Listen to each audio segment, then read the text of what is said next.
এহসান কোনো উত্তর দেয় না। ঠোঁটের কোণে এক রহস্যময়ী হাসি রেখে সে বাক্স খুলে দুটো লম্বা মোটা ধারালো পেরেক বের করে। হাসিব নিঃশব্দে দাঁড়িয়ে থাকে। সে জানে এখন কি হবে। এহসান এবার তীক্ষ্ণ দৃষ্টিতে স্নাইপারের দিকে তাকায়। লোকটি চেয়ারের হাতলে হাত রেখে বসে আছে। এহসান কোনো শব্দ না করে এক ঝটকায় এগিয়ে আসে। চেয়ারের উপর রাখা স্নাইপারের দুটো হাতে সজোরে পেরেক গেঁথে দেয়। ধাতব শব্দে পেরেকগুলো কাঠ ভেদ করে ঢুকে যায়। স্নাইপারের হাত চেয়ারের হাতলের সঙ্গে একেবারে আটকে যায়। স্নাইপারটা তীব্র চিৎকার করে ওঠে। এহসান দাঁত চেপে ফিসফিস করে বলে, আমার বাড়ির মহিলার দিকে চোখ দিস কুত্তার বাচ্চা। তুই তোর পুরুষত্ব হাসিল করতে চাস? দাঁড়া, আমি দেখাচ্ছি। তারপর সে পাশে রাখা ড্রিল মেশিনটা হাতে তুলে নেয়। একবার চালিয়ে দেখে মেশিনটা ঠিকঠাক চলছে কিনা।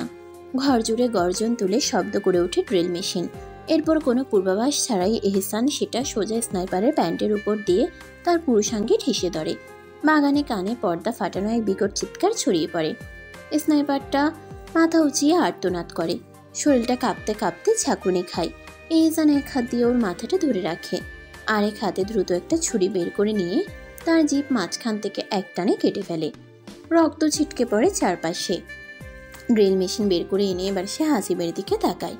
ওর চোখে ছুরি ঢোকা। হাসিব হাসিব একটু কাঁপে। কিন্তু কেন? এহসানের চোখ দুটো লাল হয়ে ওঠে। দাঁতে দাঁত চেপে বলে, ও নিপাকে নিজের বিছানায় চেয়েছে। আর দেরি করে না হাসিব। নিপা তার অনেক শখের নারী। ওর দিকে এই জানোয়ারটা চোখ তুলেছে। এক পলকে ছুরি তুলে নেয় সে। এক হাতে স্নাইপারের মাথাটা ধরে, আর এক হাতে ছুরিটা ওর দুই চোখে একসঙ্গে গেঁথে দেয়। স্নাইপারটা এবার সত্যিকারের নরক যন্ত্রণায় চিৎকার করে ওঠে, কিন্তু তার জিভ তো নেই। সেই চিৎকার বোবা কান্নার মতো মনে হয়। মাত্র কয়েক মুহূর্ত, তারপর সব শেষ। তার দেহটা নিথর হয়ে পড়ে থাকে চেয়ারের সঙ্গে আটকে। কে জানতো একটা নোংরা প্রস্তাব তার জীবনকে এত নির্মমভাবে শেষ করে দেবে। এহসান ধীরে ধীরে নিজের পাঞ্জাবির দিকে তাকায়। কিছুটা রক্ত লেগে গেছে। বিরক্তির সঙ্গে বলে, লাশটা নর্দমায় ফেলে দে আর সব কিছু পরিষ্কার করে রাখ। আমি গোসল করে আসি, নাপাক রক্ত লেগে গেছে শরীরে। বলে সে বাগান থেকে বেরিয়ে যায়। ব্যালকনিতে দাঁড়িয়ে আছে মেহনুর। একদম পাথর হয়ে গেছে ও। ওর চোখের সামনে যা ঘটলো সেটা কোনো দুঃশব্দ নয়, এক নির্মম বাস্তবতা। এহসান কিভাবে লোকটাকে শেষ করে দিল, কিভাবে পেরেক গেঁথে ওর হাত চেয়ারে আটকে দিল, কিভাবে ড্রিল মেশিন দিয়ে। না, ও এইসব ভাবতে চায় না। শরীরের রক্ত যেন জমে আসছে।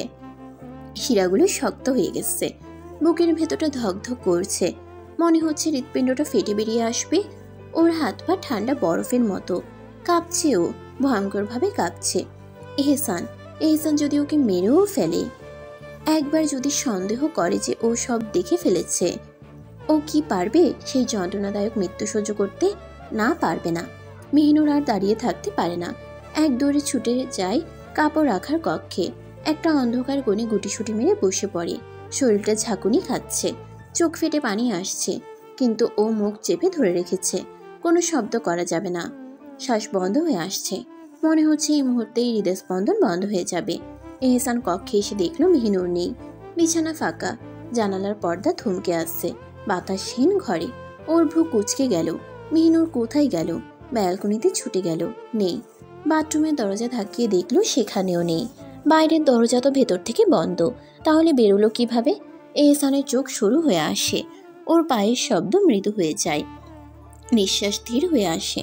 কোনো একটা সম্ভাবনা মাথায় আসতেই ধীরে ধীরে কাপড় রাখার কক্ষের দিকে এগিয়ে যায় ও। দরজার সামনে দাঁড়িয়ে কিছুক্ষণ শুনে নিঃশব্দ, তবুও একটা ঘ্রাণ ছড়িয়ে আছে বাতাসে। মেহনুরের শরীরের গন্ধ। এহসানের ঠোঁটে এক চিলতে হাসি খেলে যায়। ও দরজা ঠেলে ভেতরে প্রবেশ করে। ভেতরে অন্ধকার। আলো জ্বালাতেই চোখ চলে যায় কক্ষের এক কোণে। ঘাপটি মেরে বসে আছে মেহনুর। ভয়ের রূপ। ওর গায়ে একটা স্পর্শও লাগেনি, অথচ মনে হচ্ছে যেন কয়েক ঘন্টা ধরে মারধর করা হয়েছে। শরীরটা কাঁপছে, চোখের কোণে পানি জমে আছে, মুখ শুকিয়ে গেছে। এহসান ধীরে ধীরে ওর দিকে এগিয়ে যায়, কিন্তু যত এগোয় মেহনুর তত সংকুচিত হয়ে যায়। দেয়ালের গায়ে নিজেকে ঠেলে দিচ্ছে, যেন আরেকটু চাপ দিলেই দেয়ালের ভেতরে ঢুকে যাবে। ওর এই ভয়ের কারণ জানা, কিন্তু নিজ কানে শুনতে চায় এহসান। ও হাঁটু গেড়ে বসে ওর সামনে।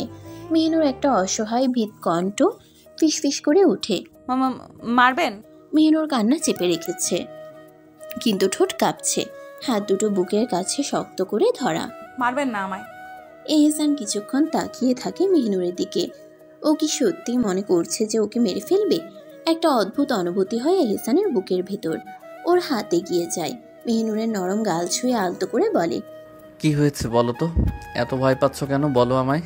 মেহিনুর সাথে সাথে মুখ ঘুরিয়ে নেয়। গালে লাগানো এহসানের হাতটা সরিয়ে দিতে চেষ্টা করে, কিন্তু ভাঙা গলায় ফিসফিস করে বলে ফেলে, আপনি কি আমাকে ওইভাবে মেরে ফেলবেন? আমায় মেরে ফেলবেন, তাই না? মেরে ফেলবেন তাই? এক মুহূর্তের জন্য এহসানের হৃদস্পন্দন থেমে যায়। ও কি সত্যি এতটা ভয়ে আছে, এতটা আতঙ্কিত? এহসান গভীর শ্বাস নেয়, তারপর মেহিনুরকে এক ঝটকায় নিজের বুকের ভেতর টেনে নেয়। চুপ করো মেহিনুর। ওর মাথায় হাত বুলিয়ে দিতে দিতে ধীর স্বরে বলে, আমি তোমায় কিচ্ছু করব না। যদি তুমি আমার কথা মতো চলো, যদি আমার নিয়মে থাকো, তাহলে আমি তোমায় আঘাত করব না। তুমি যদি কষ্ট পাও আমি কি নিয়ে বাঁচবো বলো? ওর কণ্ঠে দৃঢ়তা, চোখের কোণে রহস্য নেই, কিন্তু মেহিনুরের মন থেকে ভয় এখনো যায়নি। কিছুক্ষণ পর এহসান ওকে ছেড়ে দিয়ে উঠে দাঁড়ায়, তারপর বলে, আমি গোসল করতে যাচ্ছি, ফিরে এসে যেন আমার পাঞ্জাবি, পায়জামা, আতর সব সামনে পাই। ওর কণ্ঠ কঠিন, ধীর কিন্তু আদেশমূলক। এগুলো এখন থেকে তোর দায়িত্ব। এই বলে একখানা লুঙ্গি আর বড় তোয়ালে নিয়ে কক্ষ থেকে বেরিয়ে আসে। তারপর ওয়ার্ড্রপ থেকে মিসওয়াক নিয়ে কক্ষ থেকে বেরিয়ে যায়। উদ্দেশ্য পুকুরে গিয়ে ডুব দিয়ে গোসল করা। ভয়ে পাথর হয়ে বসে আছে মেহিনুর। শরীর কাঁপছে, হাত পা অসাড় হয়ে আসছে, কিন্তু মাথার ভেতর একটাই চিন্তা ঘুরপাক খাচ্ছে। এহসান যদি ফিরে এসে দেখে তার কথা মতো কিছুই রাখা হয়নি, তাহলে ও কি তখনও শান্ত থাকবে, নাকি আবারও ভয়ঙ্কর রূপ নেবে? সে আর দেরি না করে ধীরে ধীরে উঠে দাঁড়ায়। হাতে তুলে নেয় এহসানের জন্য কালো রঙের পাঞ্জাবি, পায়জামা আর আতরের বোতল। বুক ধুকপুক করছে, কিন্তু সে কক্ষে ফিরে আসে। নিঃশব্দে এসে জামা কাপড় বিছানার উপর রাখে, তারপর নিঃশ্বাস বন্ধ করে দাঁড়িয়ে থাকে। ঠিক সেই মুহূর্তে দরজা ঠেলে ভেতরে ঢুকে এহসান। মেহনুর তাকিয়ে দেখে এহসান কেবল লুঙ্গি পরে আছে, গায়ে জড়িয়ে আছে একখানা বড় তোয়ালে, আর চুল থেকে টপ টপ করে পানি ঝরছে। এহসান একদম মেহনুরের সামনে এসে তোয়ালেটা খুলে বিছানায় ফেলে দেয়। মেহনুরের চোখ এক মুহূর্তের জন্য আটকে যায়। নিখুঁত ধবধবে ফর্সা শরীর, একটুও ক্ষতের দাগ নেই, অথচ সে তো কতবার আব্বা আর চাচাদের গোসল সেরে আসার পর দেখেছে তাদের শরীরে ছোট বড় কত ক্ষত চিহ্ন, কিন্তু এহসান তার শরীরে একটিও নেই, যেন নিখুঁতভাবে গড়া, শক্তিশালী তবু মসৃণ।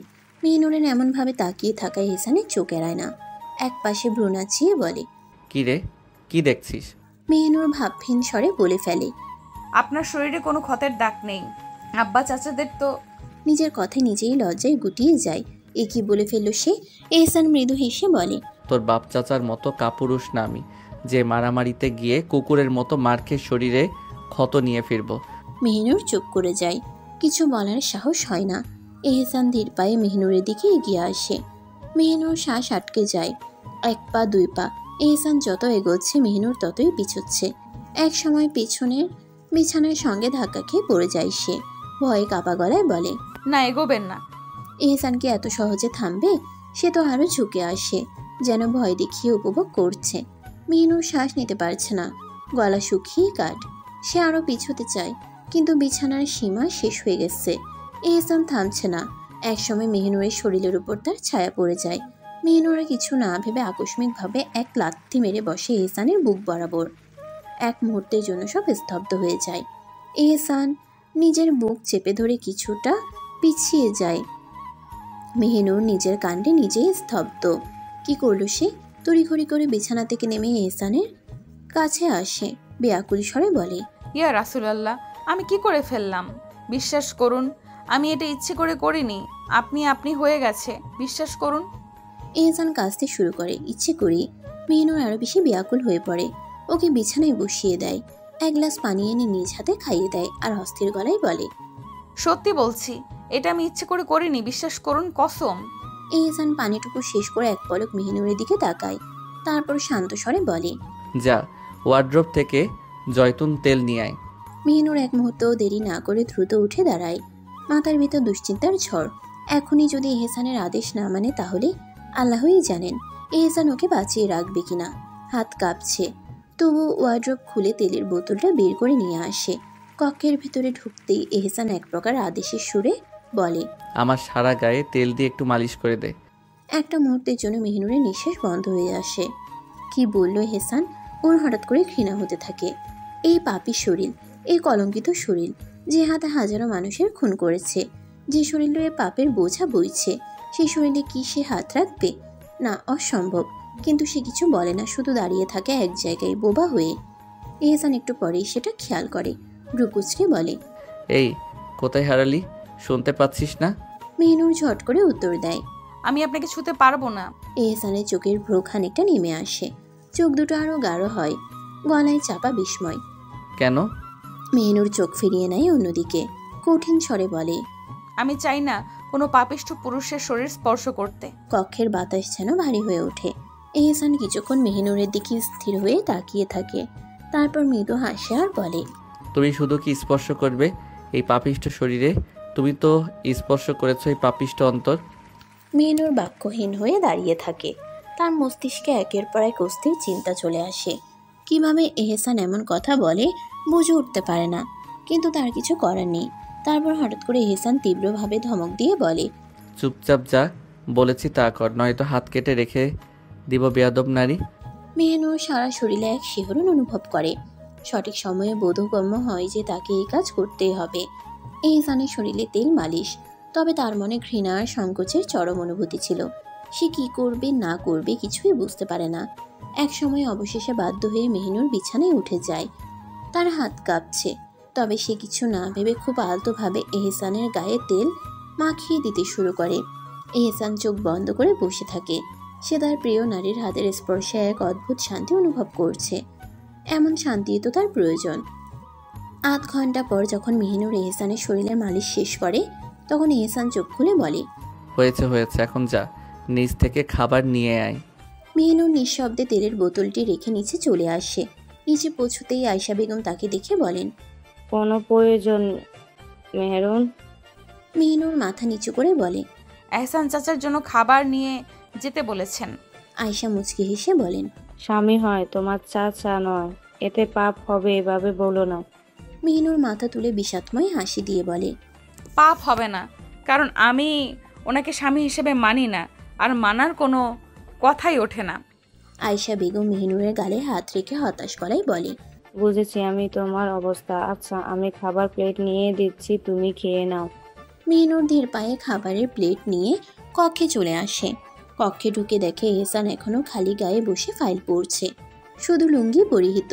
মেহনুরের মনে এক ধরনের অস্বস্তি হয়, তাকে এভাবে বারবার দেখে লজ্জা লাগছে। দীর্ঘশ্বাস ফেলে মেহনুর খাবারের প্লেট এহসানের সামনে রাখে। এহসান তার দিকে তাকায়, কিন্তু ফাইল পড়তে থাকে। নিন খাবার। মেহনুর বলে। এহসান আবারও ফাইল পড়তে পড়তে বলে, খাবার মুখে তুলে দে। এখন মেহনুরের ভীষণ রাগ হয়, বৃণা আরো এক ধাপ বাড়ে, কটমট করে বলে, আল্লাহ হাত আপনাকে দেননি নাকি হাত পাপে ঝলসে গেছে? এহসান শান্ত চোখে মেহনুরের দিকে তাকিয়ে বলে, হ্যাঁ ঝলসে গেছে, তবে হাত নয়, অন্তর। আর তা পাপে নয়, তোর মোহমায়ায়। মেহনুর কিছু না বলে মাথা নিচু করে দাঁড়িয়ে থাকে। তার হৃদয়ে এক অদ্ভুত অবস্থা, যতটুকু কষ্ট ততটুকু রহস্যময় অনুভূতি। মেহনুর ধীর গলায় বলে, আমি পারবো না খাইয়ে দিতে, নিজ হাতেই খান। এহসান চোখ রাঙিয়ে তাকায়, কণ্ঠ তার ধারালো তীক্ষ্ণ। সকালে রান্নাঘরে যে বেয়াদবি করেছি সেটা ভুলিনি। কেটে দেব নাকি তোর জিভখানাও ওই কুকুরের মতো? চুপচাপ খাইয়ে দে বেয়াদব নারী। মেহনুর আর কিছু বলার সাহস পায় না, হাত কাঁপতে থাকে তার, কিন্তু সে বাধ্য। আলগোছে হাতের ভাত মাখিয়ে এহসানের মুখের সামনে ধরে। এহসান এক পলক চেয়ে থাকে তার হাতে, মুচকে এসে মুখে তুলে নেয় প্রথম লোকমা। ভাত চিবুতে চিবুতে বলে, তোর মেহেদিরাঙ্গা হাতে ভাত খাবো কখনো কল্পনাও করিনি। আহা কি শান্তি। মেহনুর বিরক্তি নিয়ে বলে, দয়া করে ভণ্ডামি বাদ দিন আর ভাতগুলো গিলে আমায় উদ্ধার করুন বাবা। এহসান নিরাশ কণ্ঠে বলে, একটু তো সুন্দর কথা বের কর আমার জন্য তোর এই জবান থেকে। মেহনুর বিরক্তি মাখা কণ্ঠে উত্তর দেয়, তা সম্ভব নয়। এহসান ভ্রু নাচিয়ে বলে। কেন?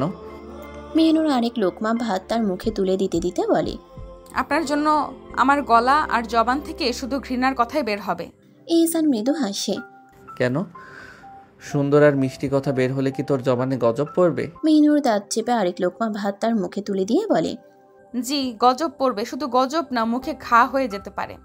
এহসান হতাশ গলায় বলে, ইয়া রাব্বে কারিম, তুমি কি জিনিস জুটাইলে আমার কপালে?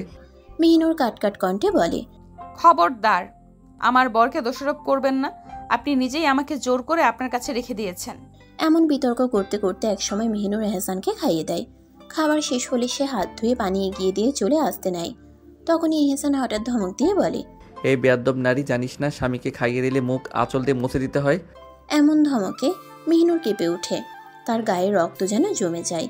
এহসানের আচমকা ধমকে যে কেউ হার্ট ফেল করে মারা যাবে, এতে কোনো সন্দেহ নেই।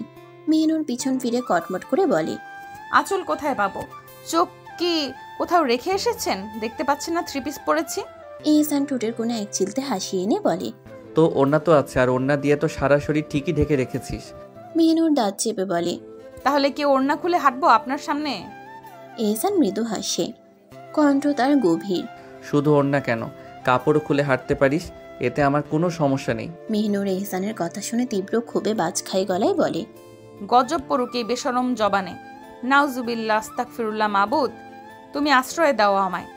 এহসান নির্লিপ্তভাবে বলে, এসব বাদ দিয়ে মুখ মুছিয়ে দে, নয়তো সত্যি কাপড়। কথা শেষ করার আগেই মেহিনুর এক ঝটকায় এগিয়ে গিয়ে নিজের ওড়না দিয়ে তার মুখ মুছে দেয় এহসানের। ঠিক তখনই দরজায় ঠক ঠক আওয়াজ হয়। মেহিনুর দ্রুত দরজার দিকে এগিয়ে গিয়ে খুলে দেয়। মেহিনুর দরজা খুলতেই এক মুহূর্তের জন্য থমকে যায়। এনিসা বেগম দরজার সামনে দাঁড়িয়ে, হাতে একখানা বড় কিসের থালা, যার উপরে মখমলের লাল কাপড় ঢাকা। তার ঠোঁটে এক রহস্যময় হাসি খেলা করছে। মেহিনুর একপাশে সরে দাঁড়াতেই তিনি ধীর পায়ে কক্ষে প্রবেশ করেন। ঘরের মৃদু আলোয় তার চলার প্রতিটি ভঙ্গিমায় একটা আভিজাত্যের ছাপ স্পষ্ট। মাথার উপরে শালীনভাবে ওড়না টানা, হাতে ভারী রেশমি চুড়ির খটখট শব্দ, আর চোখে মুখে এক অদ্ভুত প্রশান্তি। কিন্তু গভীরে যেন কিছু লুকিয়ে আছে। তিনি সোজা বিছানার দিকে এগিয়ে এসে থালাখানা যত্ন করে নামিয়ে রাখেন, তারপর ধীরে পিছনে ঘুরে দাঁড়ান। মেহিনুর অবাক হয়ে চেয়ে থাকে। এক অজানা শঙ্কায় বুক ধকধক করছে।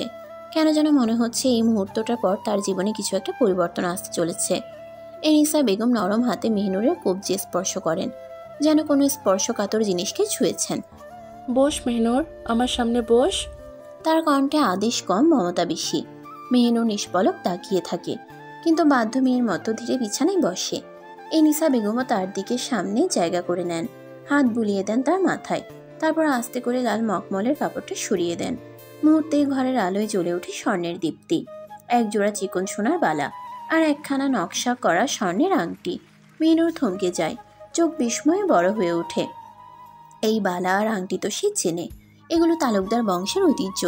তার নিজের বাড়ির চাচিদের হাতে এমন অলংকার দেখা যায়। দাদুর কাছে রয়েছে অসংখ্য, আর এহসানের বাড়িতে সেখানে তো শত শত হাজার হাজার। তাদের পূর্বপুরুষ লক্ষ লক্ষ স্বর্ণালঙ্কার রেখে গেছেন তালুকদার বংশের বউদের জন্য। এগুলো দেওয়া হয় শুধুমাত্র তালুকদার পরিবারের বউদের। তাহলে তাহলে তাকেও স্বীকৃতি দেওয়া হচ্ছে। এই সম্পর্ক, যে সম্পর্ক সে কখনো মেনে নিতে চায়নি, সেটাকে আজ সুন্দর মোড়কে সাজানো হচ্ছে। তার নিঃশ্বাস ভারী হয়ে আসে। সে কি করবে, কি বলা উচিত এই মুহূর্তে? এনিসা বেগম এবার এহসানের দিকে তাকিয়ে হাসেন, তারপর বলেন, আব্বা, এদিকে আয়। এহসান নীরবে এগিয়ে আসে, মুখে কোনো অনুভূতি নেই, যেন তার জন্য এটাই স্বাভাবিক ছিল। এনিসা বেগম আংটি আর বালাগুলো ওর হাতে তুলে দিয়ে বলেন, নে, বিসমিল্লাহ বলে ওর হাতে পরিয়ে দে। তার কণ্ঠ দৃঢ় কিন্তু কোমল। এই অলংকার শুধু স্বর্ণ নয়, এটা আমাদের বংশের ইতিহাস। এটা পরানো মানেই ও এখন আর এই বংশের মেয়ে নয়, বউ। এনিসা বেগম ধীর হাতে এগিয়ে এহসানের হাতে স্বর্ণের বালা আর আংটি দিলেন, তারপর সামনে রাখা থালাখানা আলতো করে মেহিনুরের দিকে ঠেলে দিলেন। মেহিনুর বিস্মিত চোখে তাকিয়ে দেখল থালার উপর একখানা পুরনো হাফিজি কোরআন শরীফ। তার মলার জোড়া পুরনো হলেও মর্যাদার আভা ঠিকই বিদ্যমান, যেন 100 বছর আগেও কেউ এটিকে একইভাবে যত্নে রেখেছিল। এনিসা বেগম কোরআনের উপর হাত বুলিয়ে ধীরে ধীরে বললেন, এটা আমি ভেবেছিলাম আমার ছেলের বউদের মধ্যে যে কোরআনে হাফেজা হবে তাকে দেব। কথা থামিয়ে মেহিনুরের মুখের দিকে একবার গভীর দৃষ্টিতে তাকালেন, তারপর নরম অথচ দৃঢ় কণ্ঠে বললেন, আর এখন তুই তো যেমন করেই হোক আমার এহসানের বেগম, তুই তো হাফেজা, তাই এই কোরআন শরীফখানা তোর যত্নে রাখবি। এটা 100 বছরের পুরনো, আমাদের পূর্বপুরুষের আমানত। এক পলকের জন্য ঘরে নিস্তব্ধতা নেমে এলো। মেহিনুর বোঝার চেষ্টা করলো এই মুহূর্তের মানে কি। এই কোরআন তার হাতে তোলা মানে কি সত্যি সে এই এহসান তালুকদারের অংশ হয়ে গেল? কিন্তু কিছু বলার আগেই এনিসা বেগম নিঃশব্দে উঠে দাঁড়ালেন। মেহনুর, এহসান বেরিয়ে গেলে নিচে চলে আসিস, খাবার খেতে হবে, কিচ্ছু খাসনি। কেবল এটুকু বলে দরজা খুলে ধীর পায়ে কক্ষ ত্যাগ করলেন। মেহিনুর নির্বিকার মুখে বসে আছে, মনে একরাশ তীব্র বেদনা। এহসান ধীরে ধীরে ওর সামনে এসে বসলো, তারপর গভীর চোখে তাকিয়ে বলল, হাত দে। স্বরে আদেশ, অথচ কোথাও যেন এক অদ্ভুত কোমলতা লুকিয়ে। মেহিনুর ধীর গলায় বলল, আমি পারবো না, আমি এই তালুকদার বংশের মেয়ে বউ না। এহসান হাসলো না, বিরক্তও হলো না, শুধু ঠান্ডা গলায় বলল, ভুলে যাস না আমি কিন্তু খুব নিকৃষ্ট, তাই ভালোই ভালোই হাত বাড়িয়ে দে। মেহিনুর অসহায়ের মতো বসে রইল, চোখে মুখে কষ্টের ছায়া। এহসান কোনো অপেক্ষা না করেই ওর হাত ধরে টেনে নিল। বিসমিল্লাহ শব্দটা উচ্চারণ করেই মেহিনুরের কোমল হাতে সাবধানে পরিয়ে দিল চিকন সোনার বালা, তারপর নিখুঁত মাপে বানানো স্বর্ণের আংটিটা। মেহিনুর স্থির হয়ে তাকিয়ে থাকলো নিজের হাতে। চোখের সামনে তালুকদার বংশের পরিচয় জলজল করছে। আজ সে সম্পূর্ণ কারো বেগম হয়ে গেল, কিন্তু এই সম্পর্ক কি ভালোবাসার, নাকি নিছকই এক কলঙ্ক? গলা কাঁপিয়ে সে তাকালো এহসানের দিকে, ফিসফিস করে বলল, কেন বিয়ে করলেন আমায়? কেন শেষ করে দিলেন আমার সব? এহসান শান্ত চোখে তাকালো, গভীর গলায় বলে, ভালোবাসি, তাই ভীষণ ভালোবাসি, তাই করেছি বিয়ে। মেহিনুর হতভম্ব হয়ে গেল। এক মুহূর্ত চুপ থেকে প্রচণ্ড ঘৃণায় ফুঁসে উঠল, আর দাঁত চেপে বলে, এই ভালোবাসা সম্পূর্ণ নিষিদ্ধ, এই ভালোবাসা কলঙ্কের, এটা ভালোবাসা নয়, এটা ঘৃণা। এহসানের চোখের কোণায় একটা রাগের ঝিলিক খেলল, কিন্তু গলাটা কাঠের মতো শক্ত রেখেই বলল, কোথায় লেখা আছে এটা নিষিদ্ধ? কোথায় লেখা আছে এই ভালোবাসা কলঙ্ক? বল, আমাদের ধর্মে আছে কোথাও? বল। মেহিনুর স্তব্ধ হয়ে গেল। সত্যিই তো, কোথাও কি এটা নিষিদ্ধ? কিন্তু না, সে হাল ছাড়বে না। দাঁত চেপে বলল, এই সমাজে নিষিদ্ধ, এটা সমাজের চোখে কলঙ্ক। এহসান তার ছেলের হাসি দিয়ে বলে, লাথি মারি তোর সমাজের মুখে। আমি এহসান ধর্মে বিশ্বাসী, এই নোংরা সমাজে নয়। মেহিনুর বিস্ফোরিত চোখে তাকালো ওর দিকে। নিজে একটা নোংরা হয়ে সমাজকে নোংরা বলছেন, লজ্জা করে না? এহসান নিঃসংকোচে বলল, না, লজ্জা করে না। আমি আগেই বলেছি আমার লজ্জা করে না, তাই বারবার জিজ্ঞেস করবি না। তারপর আর এক মুহূর্তও দাঁড়ালো না, উঠে গিয়ে বিছানা থেকে পাঞ্জাবিটা তুলে নিল, ধীর পায়ে চড়িয়ে নিল পাঞ্জাবি। তারপর লুঙ্গির নিচে পায়জামা পরে, তাও মেহিনুরের সামনেই।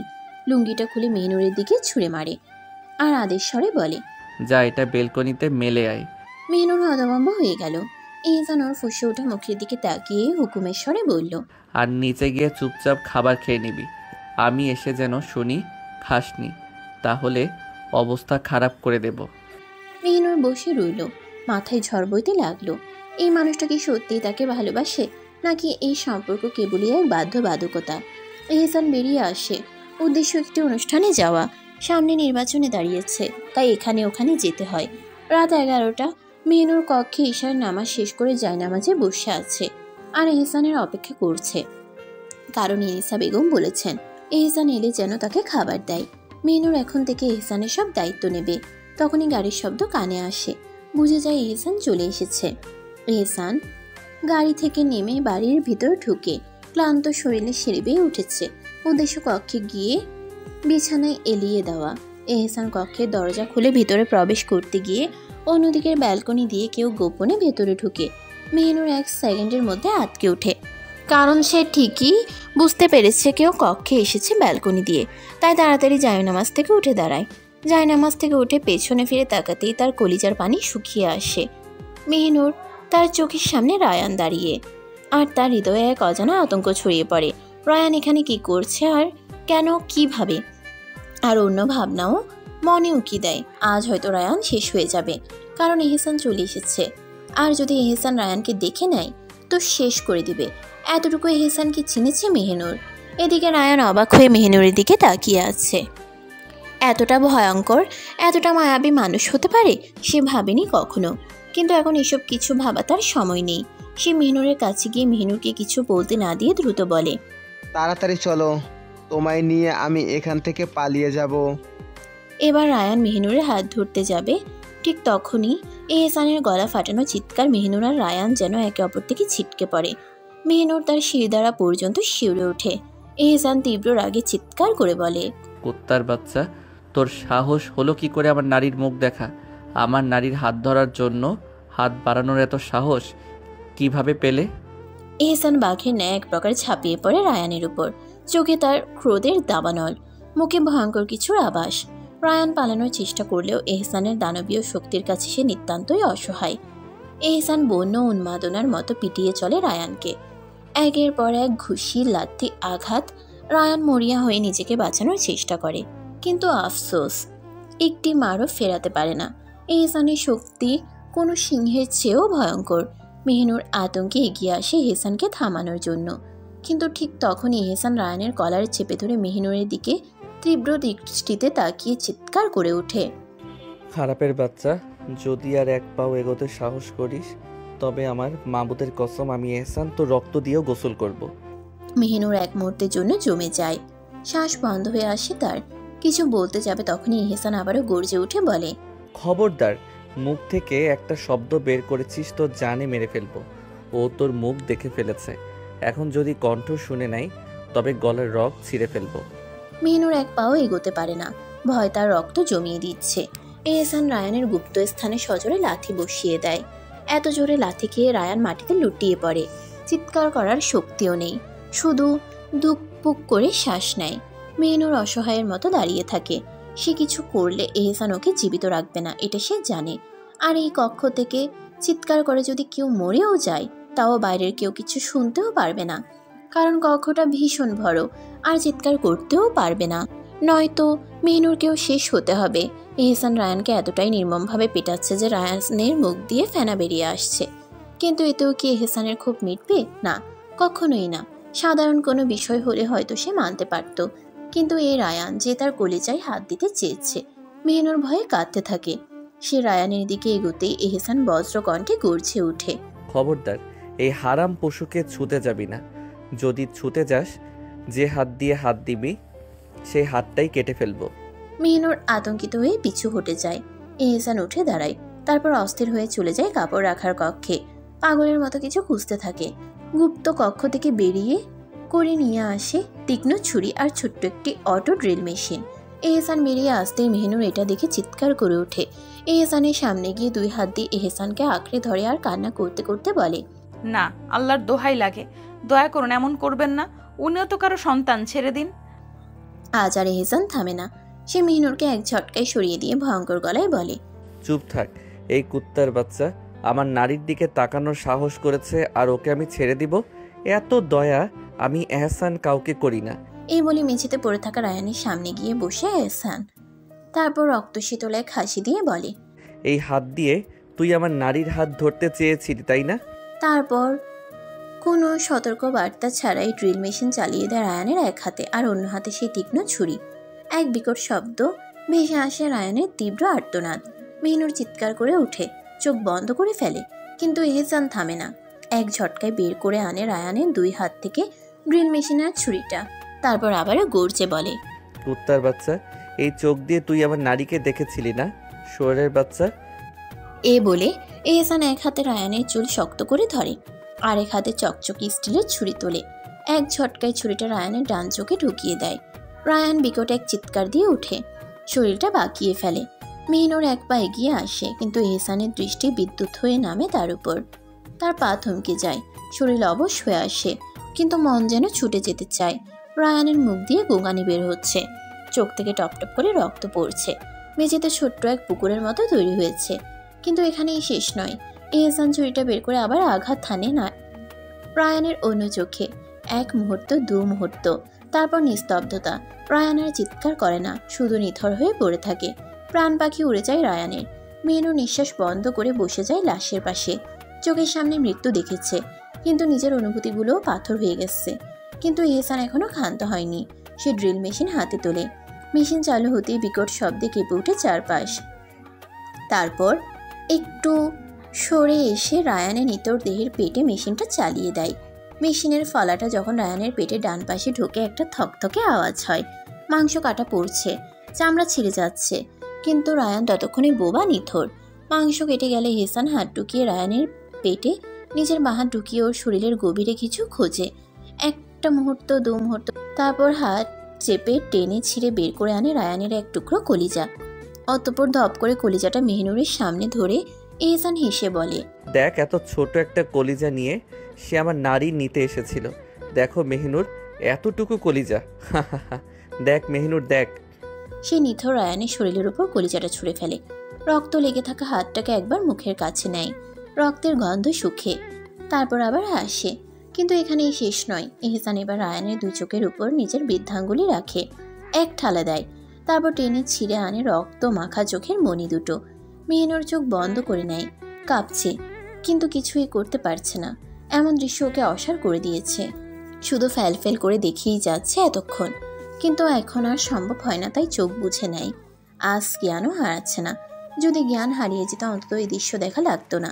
এহসান এবারে সেই চোখের মণি দুটো মেহিনুরের সামনে ধরে বলে, এই চোখ তোকে দেখেছে, তাই এই চোখ আমি তুলে এনেছি। দেখ মেহিনুর, দেখ, ভালো করে দেখ। তারপর হাতের মুঠোয় চোখের মণি দুটো পিষে ফেলে। থকথকে তরল চুয়ে পড়ে তার আঙ্গুলের ফাঁক দিয়ে। বাতাস ভারী হয়ে আসে, চারপাশ থমথমে। মেহিনুর নিঃশ্বাস নিতে পারছে না।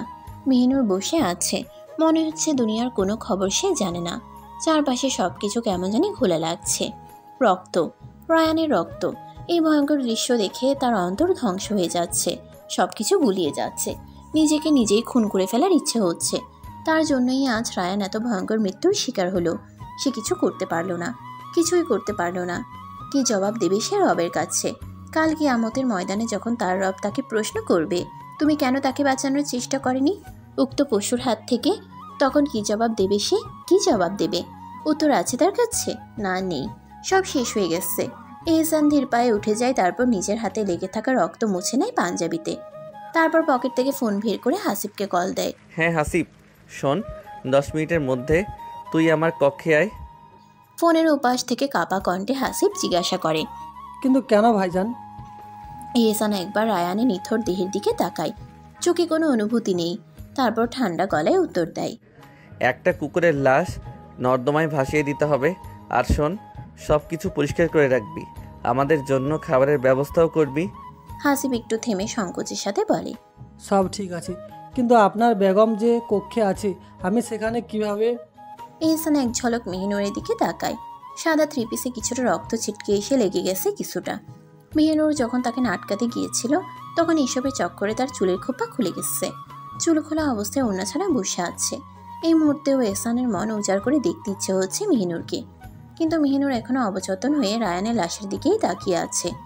এহসান কয়েক মুহূর্ত চুপ করে থাকে, তারপর গভীর কণ্ঠে বলে, সমস্যা নেই, আমি ওকে নিয়ে চলে যাচ্ছি। আচ্ছা ভাইজান। ফোন রেখে এহসান ধীর পায়ে মেহিনুরের দিকে এগিয়ে আসে। সে নিঃশব্দে তার সামনে দাঁড়ায়, তারপর আলতো করে মেহিনুরকে কোলে তুলে নেয়। মেহিনুর কোনো প্রতিক্রিয়া দেখায় না, তার দৃষ্টি এখনো শূন্যে। এহসান কোনো কথা বলে না। এহসান ধীর পায়ে কক্ষ থেকে বেরিয়ে যায়। মেহিনুরের দৃষ্টি চারপাশে থাকলেও মন পড়ে আছে সেই ভয়ঙ্কর দৃশ্যে। এহসান তাকে কোলে তুলে নিয়ে ধীরে ধীরে পুকুর পাড়ে আসে। চারপাশ নিস্তব্ধ, শুধু অল্প কিছু জোনাকি পোকা বাতাসে ভেসে বেড়াচ্ছে, আর আকাশের পূর্ণচাঁদ শীতল আলো ঢেলে দিয়েছে জগতে। পানি ছলছল শব্দে দুলছে। ঠিক তখনই ঠান্ডা পানিতে পা পড়তেই চমকে ওঠে মেহিনুর। সে যেন হঠাৎ নিজের পৃথিবীতে ফিরে আসে। চারপাশে তাকায়। এহসান তাকে পুকুরে নিয়ে এসেছে। কেন? ওকে কি এখন পানিতে ডুবিয়ে মেরে ফেলবে? নিশ্চয় এটাই করবে, মেরে ফেলুক, এই বিষাক্ত জীবনের মুক্তি হোক। আর বাঁচতে চায় না সে, এই কলঙ্কিত জীবন শেষ হোক। কিন্তু না, এহসান কোনো নিষ্ঠুরতা নয়, বরং অভূতপূর্ব আদর দিয়ে তাকে পুকুরের সিঁড়িতে দাঁড় করিয়ে দেয়। মেহিনুরের ঠোঁট কাঁপছে, শরীর কাঁপছে ঠান্ডায়, আর চোখ বেয়ে অঝরে জল গড়িয়ে পড়ছে। এহসান ধীরে ধীরে হাত বাড়িয়ে মেহিনুরের চোখের জল মুছে দেয়। তারপর অস্থির কণ্ঠে বলে, তুমি কাঁদছো কেন? ওই হারাম পুরুষের জন্য? তুমি কাঁদবে শুধু আমার জন্য? আমি তোমার হালাল পুরুষ, আমার কিছু হয়নি, আমি তো ঠিক আছি, তাহলে কেন কাঁদছো বলো? মেহিনুরের কান্নার বেগ আরও বেড়ে যায়। সে নিজের দাঁত দিয়ে ঠোঁট চেপে ধরেও কান্না থামাতে পারছে না। অবশেষে সে চিৎকার করে বলে, আপনার অন্তর ঝলসে গেছে পাপে, এই জন্য আপনি এতটা নিকৃষ্ট। আর কিছু বলতে পারে না মেহিনুর। তার ঠোঁট কাঁপছে, কণ্ঠ অবরুদ্ধ হয়ে গেছে, কথা বের হচ্ছে না, শুধু মনে হচ্ছে কলিজা ফাটিয়ে কাঁদতে। এহসান মেহিনুরের গাল ছেড়ে দেয়। তারপর এক ঝটকায় পানির মধ্যে হাত বাড়িয়ে মেহিনুরের কোমর জড়িয়ে ধরে, নিজের একদম কাছে টেনে নেয়। ধীরে ধীরে মেহিনুরের কানে নিজের মুখ নিয়ে এসে ফিসফিসিয়ে নরম গলায় বলে, হ্যাঁ, আমার অন্তর ঝলসে গেছে, তবে তা পাপে নয়, তোমার প্রেমে। এই বলে এহসান আস্তে করে মেহিনুরের কানের লতিতে কামড় বসায়।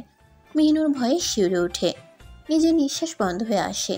এহসান যখন নিজের মুখ সরিয়ে আনতে চায় তখন তার গাল মেহিনুরের নরম গালের সাথে ছুঁয়ে যায়। এহসানের খোঁচা খোঁচা দাড়ির স্পর্শে মেহিনুর কেঁপে ওঠে। নিজের অজান্তেই ভয়ে এহসানের বুকের পাঞ্জাবি খামচে ধরে। এহসান মৃদু হাসে, তার দৃষ্টি মেহিনুরের মুখের উপর স্থির। কয়েক মুহূর্ত পর মেহিনুর নিজের হাত সরিয়ে নেয়, তারপর কাঁপা কাঁপা হাতে ধীরে ধীরে নিজের শাহাদাত আঙ্গুল উঠিয়ে আসমানের দিকে তাক করে। তারপর ঘৃণায় জ্বলতে থাকা দৃষ্টিতে এহসানের দিকে তাকায় এক পলক।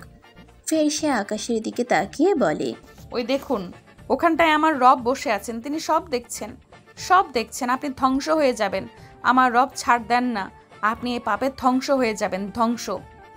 এহসান মুচকি হাসে, তারপর হঠাৎই মেহিনুরকে নিজের বক্ষস্থলের মধ্যে শক্ত করে আঁকড়ে ধরে নেয়। মেহিনুরের পিঠে হাত বুলিয়ে ঘায়াল গলায় স্বরে বলে, নতুন করে আর কি ধ্বংস হব? ধ্বংস তো আমি হয়ে গেছি, তবে পাপে নয়, তোমার অস্তিত্বের প্রেমে। এ বলে এহসান মেহিনুরকে আরো শক্ত করে আঁকড়ে ধরে। তারপর একে একে 4টি ডুব দেয় আর মুখে জোরে উচ্চারণ করতে থাকে, হে আল্লাহ, আমাকে তওবাকারীদের অন্তর্ভুক্ত করুন এবং আমাকে পবিত্রদের অন্তর্ভুক্ত করুন। মেহিনুর উক্ত ডুবে নাকানি চুবানি খেয়ে গেছে। এহসান ধীরে ধীরে ওর হাত ধরে ওকে সিঁড়ির উপর নিয়ে আসে। পানিতে ভেজে মেহিনুরের সারা শরীরের অভয় স্পষ্ট দেখা যাচ্ছে। চাঁদের ঘোর আলোয় চকচকে ভাসছে মেহিনুরের ফর্সা শরীরের অবয়। তবে এতে এহসানের চোখ আটকায় না। এহসান মেহিনুরের একদম নিকট চলে আসে। মেহিনুর একই দ্বারে খাপছে ভয়ে। ঠান্ডায় এত রাতে এই পুকুরের ঠান্ডা পানিতে গোসল করা কি আর মুখের কথা? এহসান মেহিনুরের একদম কাছে চলে আসে। এহসানের গরম নিঃশ্বাস মেহিনুরের সর্বগায়ে ছড়িয়ে পড়েছে, আর তার সেই অসম্ভব সুন্দর শরীরের ঘ্রাণ। এই ঘ্রাণ গোসল করলেও যায় না কি? কেন যায় না? মেহিনুর এখন এসব ভাবতে ব্যস্ত। তখনই এহসান মেহিনুরের কাঁধে ঝুলে থাকা ওড়নাটা নিয়ে নেয়। অতঃপর ওড়নাটাকে দুদিকে ধরে ধরে ছাড়ি মারে যাতে পানি ঝরে যায়। তারপর মেহিনুরের পানে এক পলক তাকিয়ে ওড়নাখানা সুন্দর করে জড়িয়ে দেয় মেহিনুরের গায়ে। এহসান মেহিনুরকে আলতো করে কোলে তুলে নেয়। মেহিনুরের ভেজা শরীরে এহসানের স্পর্শ লাগতেই শরীর কেঁপে ওঠে তার। লজ্জা, ঘৃণা, বিদ্বেষ সব মিলিয়ে যেন দম বন্ধ করা অনুভূতি ছড়িয়ে পড়ে বুকের ভেতর। এহসান ধীর পায়ে এগিয়ে চলে, শক্ত করে মেহিনুরকে ধরে রেখেছে বুকে। এহসান তাকায় মেহিনুরের দিকে তৃষ্ণার্ত ভালোবাসার চোখে। গভীর দাবানলের মতো দহন জ্বালা ছড়ানো সে দৃষ্টি। মেহিনুরও তাকিয়ে আছে এহসানের পানে। তবে মেহিনুরের চোখে কেবল ঘৃণা, কেবল বিদ্বেষ। যেন এই পুরুষটা পৃথিবীর সবচেয়ে নিকৃষ্ট প্রাণী, সবচেয়ে ঘৃণ্য অস্তিত্ব। ভয়ঙ্কর সুন্দর পুরুষই এহসান তালুকদার। আল্লাহ যেমন তাকে দাপট দিয়েছেন, যেমন তাকে সাম্রাজ্যের মসনদ দিয়েছেন, তেমনি অপরিসীম সৌন্দর্যেও রাঙিয়ে দিয়েছেন। মেহিনুর স্পষ্ট দেখতে পায় ঠান্ডায় এহসানের নাকের ডগা লাল হয়ে গেছে, খয়েরি ঠোঁট পানসে হয়ে এসেছে। দাঁড়ির গোড়ায় জমে থাকা পানির ছোট ছোট বিন্দুগুলো চকচক করছে ক্ষীণ আলোয়। এতটা ভয়ঙ্কর সুন্দর পুরুষ সে খুন করতে পারে? নিকৃষ্টভাবে কাউকে ছিঁড়ে খেতে পারে? একজন অচেনা মানুষকে বললে হয়তো বিশ্বাস করবে না, কিন্তু মেহিনুর জানে এটাই সত্য, এটাই বাস্তব। এই এহসান তালুকদার একজন রাক্ষস, একজন নরখাদক, একটা পশু। তার প্রতি মেহিনুরের ঘৃণা প্রতি মুহূর্তে তীব্র থেকে তীব্রতর হয়ে উঠছে। এহসান মেহিনুরের এমন ঘৃণা ভরা দৃষ্টি দেখে মেহিনুরের দিকে তাকিয়ে চোখে একরা সসহায়তা, কণ্ঠে গভীর বেদনার সুর নিয়ে বলে, এতটা ঘৃণা নিয়ে তাকিও না আমার পানে। আমি এহসান সব সহ্য করতে পারবো, কিন্তু তোমার এই ঘৃণার দৃষ্টি সহ্য করতে পারবো না। মেহিনুর স্থির দৃষ্টিতে তাকিয়ে থাকে, কণ্ঠে বিন্দুমাত্র অনুভূতি নেই, তাও দাঁত চেপে বলে, আপনি শুধুই ঘৃণার যোগ্য, শুধুই ঘৃণার। এহসান মৃদু এসে ব্যাকুল গলায় বলে, অপবিত্র আমি হতে তো আর পারবো না, তুমি পবিত্রের যোগ্য। তাহলে না হয় হলামই তোমার ঘৃণাই যোগ্য। মেহিনুর বিদ্রুপের হাসি দেয়, ঠোঁট পাকিয়ে তাচ্ছিল্যে স্বরে বলে, এসব নাটকের সংলাপ আমার সামনে না করলেই ভালো হয়। এহসান বাড়ির সদর দরজায় পা রাখার আগে একবার ফিরে তাকায় মেহিনুরের দিকে। চোখে প্রবল যন্ত্রণা, কণ্ঠে চিরন্তন আক্ষেপ নিয়ে বলে, ইস, যদি আমার অন্তরখানা তোকে বের করে দেখাতে পারতাম তাহলে বুঝতিস এই এহসানের ভালোবাসা কাকে বলে। মেহিনুরের চোখে কোনো নরম ভাব আসে না, কণ্ঠে কঠিন সত্যের মতো ঝরে পড়ে, বলে, আপনার মতো মানুষের মুখে ভালোবাসা শব্দটা উচ্চারণ করাও মানায় না। এতে পৃথিবীর সব ভালোবাসার অপমান হয়। এহসান আর কিছু বলে না। এক দীর্ঘশ্বাস ফেলে মেহনুরকে বুকের ভেতর আগলে রেখে এগিয়ে যায়, অতঃপর কক্ষে প্রবেশ করে। মেহনুরের মনে ভয় ছিল যদি কেউ তাদের এভাবে দেখে ফেলে, যদি ভুল বোঝে, কিন্তু আশ্চর্যের বিষয় তেমন কিছুই হলো না। কিন্তু কক্ষে প্রবেশ করে এসে বিস্ময়ে হতবাক। কিছুক্ষণ আগে যেখানে রক্তের ছোপ লেগেছিল, যেখানে মৃত্যুর বিভীষিকা ছড়িয়েছিল, সে কক্ষ এখন ঝকঝক করছে। মেঝেতে কোথাও এক ফোঁটা রক্ত নেই, বাতাসে কোনো আষ্টে গন্ধও নেই। সোফার সামনে রাখা টি টেবিলের উপর খাবার সাজানো, যেন কিছুই হয়নি, যেন এখানকার দেয়ালগুলো কোনো ভয়াবহ ঘটনার সাক্ষী নয়। মেহনুর ধীরে ধীরে এহসানের দিকে তাকিয়ে কণ্ঠে স্পষ্ট বিরক্তি নিয়ে বলে, নামায়, ঘরে এসে গেছি। এহসান কিছুই বলে না। নিঃশব্দে এক মুহূর্তের জন্য চোখ সরিয়ে না দিয়ে মেহনুরকে বাথরুমের দিকে নিয়ে যায়। এক হাতে তার কোমর ধরে, আর অন্য হাতে তাকে আলতো করে কোলে রেখে নিচে নামিয়ে দেয়। মেহনুর নিজেকে হারিয়ে ফেলেছে। একের পর এক অনুভূতি মিশে যাচ্ছে তার ভেতর, ঘৃণা, ভয় এবং এক অজানা স্নিগ্ধতার টান। এহসান তাকে কোনো রকম অস্বস্তি ছাড়াই আদেশ গলায় বলে, আমি কাপড় এনে দিচ্ছি, বদলে নিবি, একটু অপেক্ষা করো। এহসান বাথরুমের বাইরে বেরিয়ে এসে কাপড় রাখার কক্ষে চলে যায়। সেখান থেকে একটি কালো কুর্তি এবং সাদা সালোয়ার নিয়ে আসে। মেহনুরের হাতে তা তুলে দেয়। মেহনুর কাপড়গুলো হাতে নেয়, কিন্তু সে কিছু বলে না। এহসান কিছুক্ষণের জন্য চুপচাপ দাঁড়িয়ে থাকে, যেন তার নিজস্ব এক জগৎ হারিয়ে গেছে। তারপর কোনো শব্দ ছাড়া বাথরুমের দিকে পা বাড়ায়। মেহনুর দরজা টেনে ঠাস করে বন্ধ করে দেয়।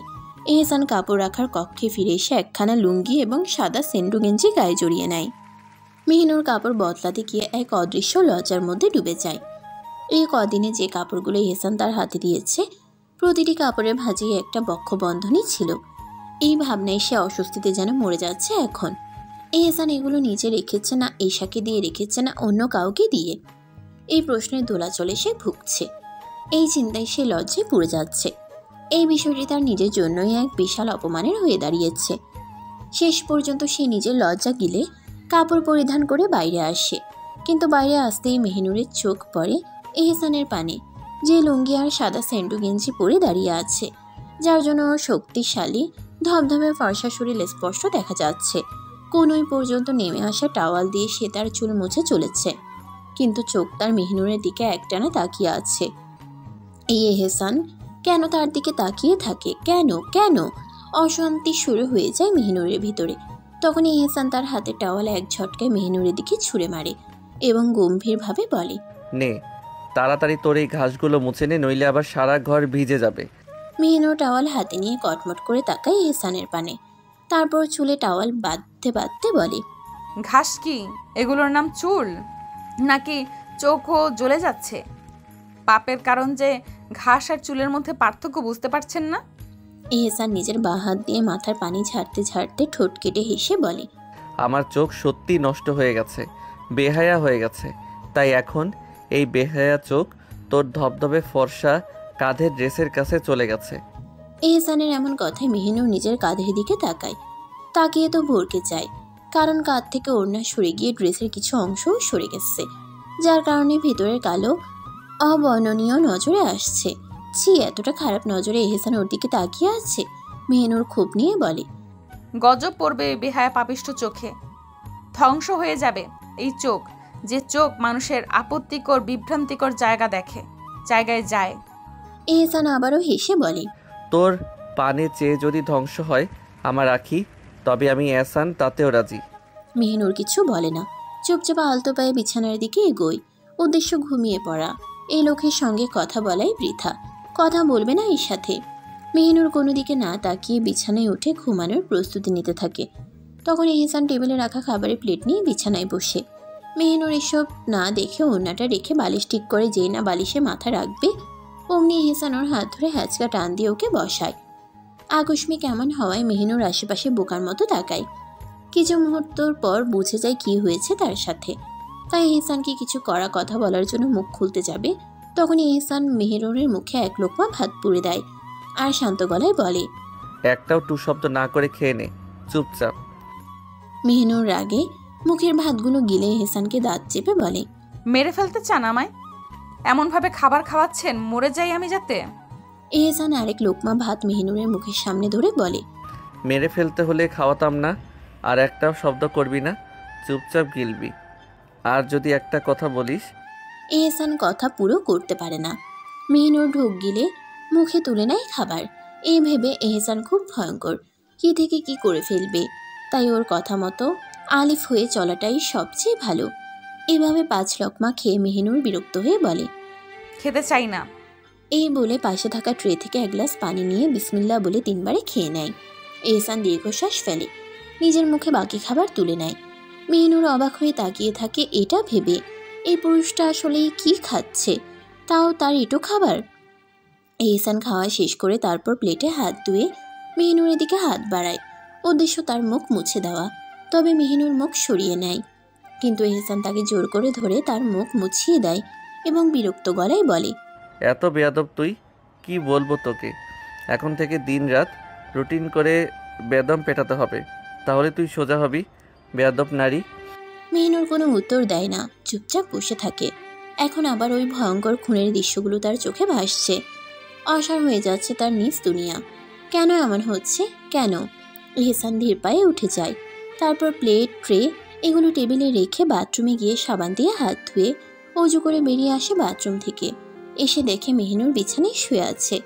দীর্ঘশ্বাস ফেলে সে ঘরের একটা লাইট রেখে সবগুলো নিভিয়ে বিছানায় উঠে যায়। এহসানকে বিছানায় আসতে দেখে মেহিনুর এক লাফে উঠে যায়। তার মুখে এক ধরনের হতাশা এবং ক্ষোভ। চিৎকার করে বলে, আপনি এখানে কেন? এহসান কোনো উত্তর না দিয়ে সোজা শুয়ে পড়ে। শান্ত গলায় বলে, ঘুমাতে। মেহিনুর উত্তেজিত হয়ে দাঁত চেপে বলে, ঘুমান। আপনি আপনার বিছানায়, আমি চলে যাচ্ছি সোফায়। এবং সে নিজের 2 পা কম্বলের ভিতর থেকে বের করে নামিয়ে নেয়, উদ্দেশ্য সোফায় চলে যাওয়া। কিন্তু এহসান তাকে ধমক দিয়ে বলে, চুপচাপ 2 পা আবারও বিছানায় তুলে নে, নয়তো আমায় উঠতে হবে। আর আমি যদি এখন উঠি তো তোর অবস্থা কতটা খারাপ হবে সেটা একমাত্র আমার আল্লাহ আর আমি জানি। মেহিনুর এমন কঠোর হুমকি শুনে চুপচাপ আবারও নিজের পা কম্বলের নিচে ঢুকিয়ে নেয়। তার মধ্যে এক ধরনের নীরবতা চলে আসে, যেন কোনোভাবেই নিজেকে বিপদে ফেলতে চাইছে না। কম ঝড় তো আর গেল না এই এক রাতে নিজের উপর দিয়ে। যখন মেহিনুর সোজা বালিশে মাথা রাখতে যাবে, ঠিক তখনই এহসান আবারও ধমকের গলায় বলে, এখানে এসে মাথা রাখ মেহিনুর। মেহিনুর বিরক্তি নিয়ে তার দিকে তাকিয়ে কাঠ গলায় বলে, কোথায়? এহসান নিজের ডান হাতের শাহাদাত আঙ্গুল নিজের বুকের বাঁ পাশে ঠেকিয়ে দেখিয়ে বলে, এখানে। এ কথার সঙ্গে মেহিনুর আঁতকে ওঠে, সোজা হয়ে বসে দাঁত চেপে বলে, কখনোই না। আমি কোনো পাপিষ্ঠ বুকে নিজের মাথা রাখতে পারবো না। এহসান ধীরে ধীরে নিজের হাত মেহিনুরের হাতে রাখে। তারপর এক হ্যাঁচকা টানে মেহিনুরকে নিজের বুকে নিয়ে ফেলে। এমনটাই মেহিনুর মুখ থুবড়ে পড়ে এহসানের বুকে। মেহিনুর চেষ্টা করে সরে যেতে, তবে এহসান মেহিনুরের কোমর আলতো করে জড়িয়ে ধরে, যাতে তার শরীরের প্রতিটি অংশ অনুভব করে। আর মেহিনুর নড়াচড়া না করে। ছুটোছুটিতে মেহিনুরের পেটের অংশ থেকে কামিজ সরে যায়, আর এই জন্য এহসানের আঙ্গুল মেহিনুরের উন্মুক্ত পেটে স্পর্শ করে। মেহিনুর আঁতকে উঠে আঁকড়ে ধরে এহসানের বুক নিজের হাত দিয়ে খামছে, আর সাথে তার নড়াচড়াও থেমে যায়। পুরো শরীরে একটা শীতলতাও ছড়িয়ে পড়ে, শির দ্বারা দিয়ে শীতল স্রোত বয়ে যায়। এহসান মেহিনুরের পরিস্থিতি বুঝে মেহিনুরের মাথাকে আরো শক্ত করে নিজ বক্ষস্থলে চেপে ধরে, আর শান্ত গলায় বলে, এই দুনিয়ায় রইবি যতদিন বেঁচে, মাথা রাখতে হবে তোর ততদিনই এই পাপিষ্ঠ বুকে। আমার এই পাপিষ্ঠ বুকের বাঁ পাশই তোর জন্য সবচেয়ে উত্তম আশ্রয়। মেহিনুর একটা টু শব্দও করে না, চুপচাপ ঘাপটি মেরে শুয়ে থাকে অপ্রিয় পুরুষের বুকে। তবে তার ঘুম নেই, মাথা প্রচুর ব্যথা। এহসান অনুভব করতে পারে মেহিনুরের শরীরের তাপমাত্রা। তার শরীর খুব গরম, যেন আগুনের মতো। এহসানের মধ্যে আতঙ্ক সৃষ্টি হয়। মধ্যরাতে তো ওকে গোসলও করিয়েছিল, কিন্তু এখন যদি জ্বর ওঠে তাহলে কি হবে? না, এমন কিছু হবে না নিশ্চয়ই, ভেবে নিজেকে সান্ত্বনা দেয়। এসব ভাবতে ভাবতে আরো শক্ত করে মেহিনুরকে নিজের বুকের সাথে আগলে ধরে রাখে। মেহিনুর একটুও নড়ে না, চুপচাপ ঘুমিয়ে পড়ে। এহসানের চোখেও একসময় ঘুম হাজির হয়। রাত 4টার দিকে এহসানের ঘুমন্ত কানে মেহিনুরের গোঙানির শব্দ আসে। এহসান এক ঝটকায় চোখ খুলে নেয়।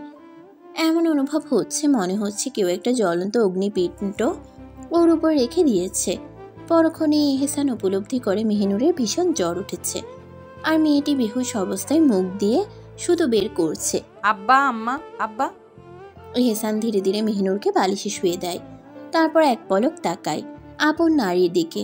ঘুমন্ত অবস্থায় শরীরের যন্ত্রণায় বারবার চোখ মুখ কুচকাচ্ছে মেহিনুর। গোলাপি অধরখানা কাঁপছে, মনে হচ্ছে সে কোনো দুঃস্বপ্নের মধ্যে ডুবে আছে। এহসান তার দিকে অসীম দৃষ্টিতে তাকিয়ে নিজের হাত দিয়ে তার কপাল ছোঁয়ায়।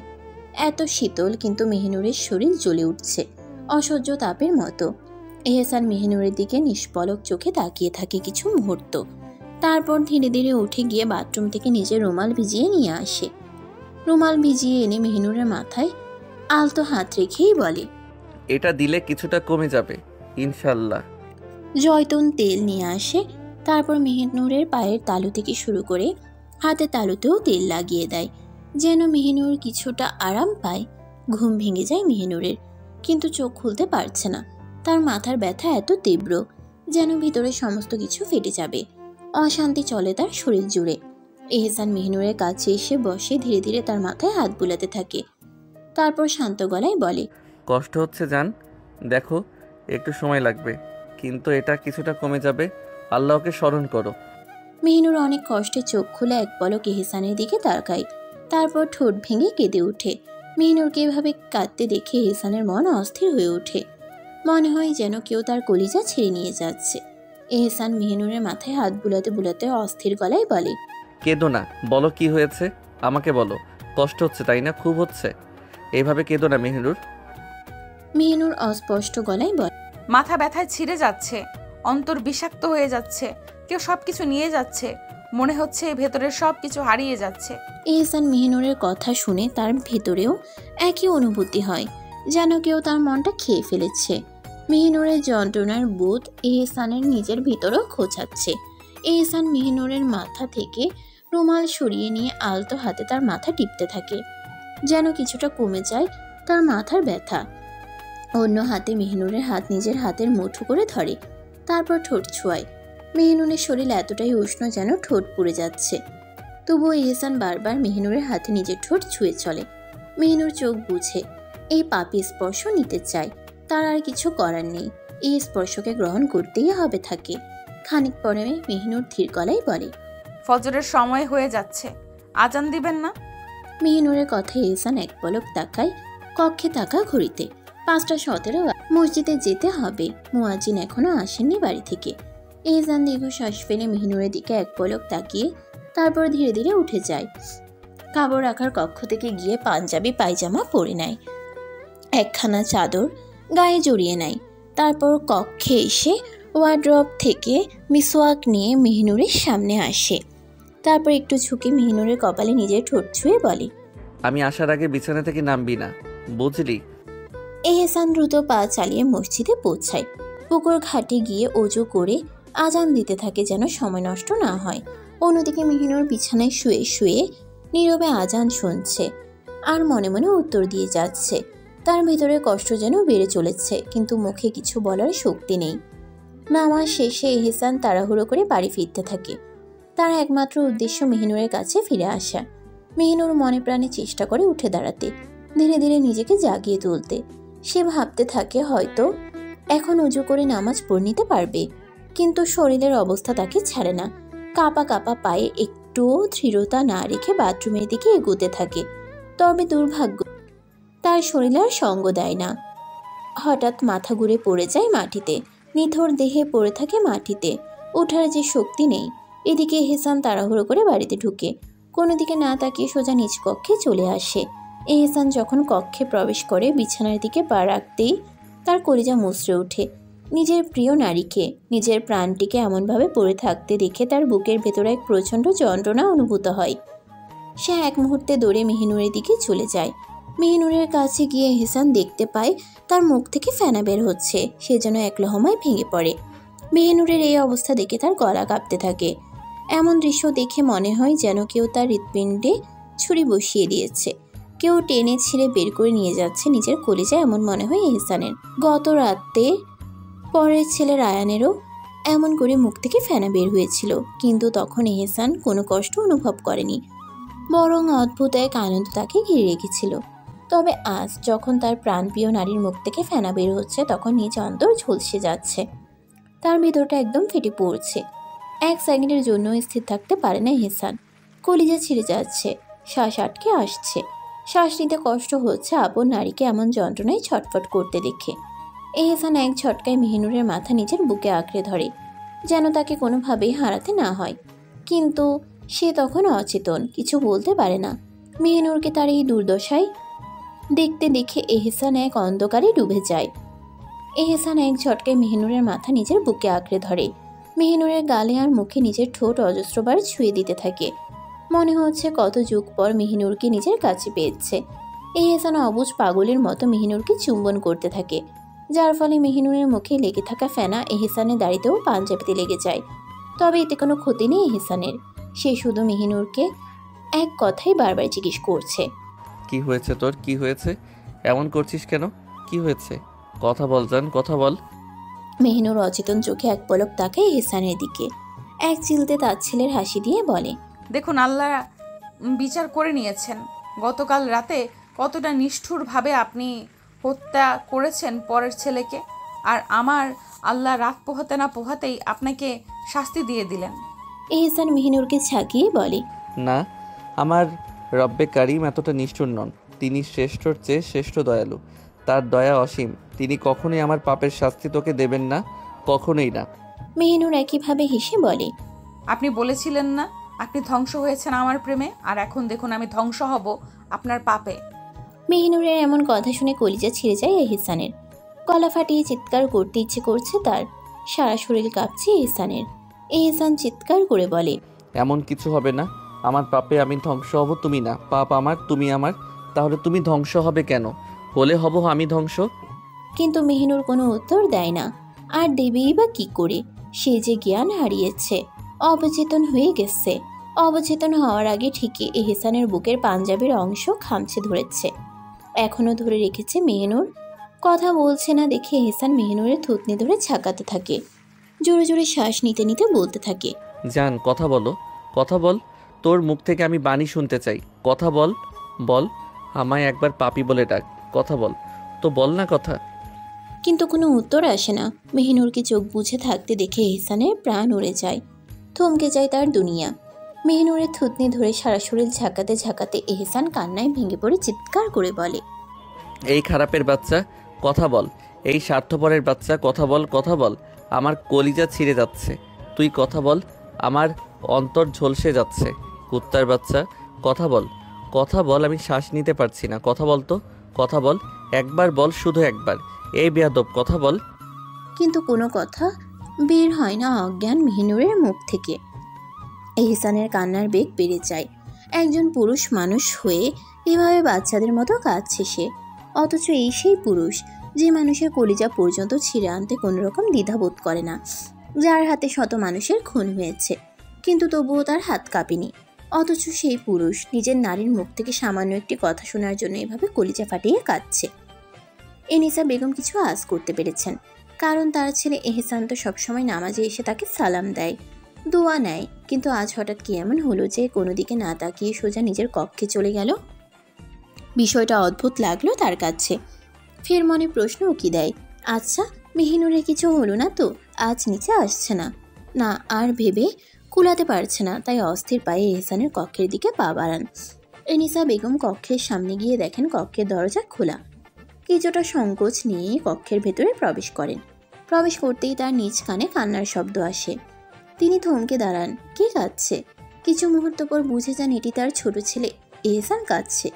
কি ভয়ঙ্কর বিষয়, তার এহসান কাঁদছে, কিন্তু কেন? তিনি তাড়াতাড়ি সামনে এগিয়ে যান, গিয়ে দেখেন মেঝেতে বসে আছে এহসান আর মেহিনুরকে বুকে জড়িয়ে রয়েছে। মেহিনুরকে অসম্ভব শক্ত করে জড়িয়ে নিয়ে এহসান অন্তর ফাটিয়ে কাঁদছে। এমন দৃশ্য দেখে এনিসা বেগমের হুঁশ আর হুঁশে থাকে না। তিনি নিজের ছেলেকে 20 বছর পর এভাবে কাঁদতে দেখলেন, কিন্তু কেন? কেন, কি হয়েছে, কেন কাঁদছে? এনিসা বেগম অস্থির হয়ে তাদের কাছে গিয়ে হাঁটুতে ভর করে মাটিতে বসেন। অস্থির গলায় এহসানকে প্রশ্ন করেন, আব্বা কি হয়েছে, এভাবে কাঁদছিস কেন? এহসান এনিসা বেগমের দিকে চোখ তুলে তাকায়, তারপর নিজের বুকে জড়িয়ে থাকা অবচেতন মেহিনুরের দিকে এক পলক তাকিয়ে কান্নায় ভেঙে পড়ে বলে, আম্মা, আমার মেহিনুর কথা বলছে না মা, ওর মুখ দিয়ে ফেনা বের হচ্ছে। আম্মা কেন কথা বলছে না? আমার কলিজা ছিঁড়ে যাচ্ছে গো আম্মা, আম্মা। এনিসা বেগম বাকশূন্য হয়ে যান। তার ছেলের মতো সিংহ যে কলিজা কাতরিয়ে কাঁদতে পারে তা নিজের অজানা ছিল। নিজের চিন্তা নিজের মধ্যে চেপে হাত বাড়ান এহসানের বুকের দিকে, কারণ এহসানের বুকেই লেপ্টে রয়েছে মেহিনুর। আলতো ছোঁয়ান মেহিনুরের কপালে, নিজের হাতখানা এতে কেঁপে ওঠেন তিনি, কারণ মেহিনুরের শরীর ভীষণ গরম হয়ে আছে। এনিসা বেগম এহসানকে সান্ত্বনা দিতে দিতে নরম গলায় বলেন, আব্বা শান্ত হ বাপ, মেহিনুরকে বিছানায় শুইয়ে দে।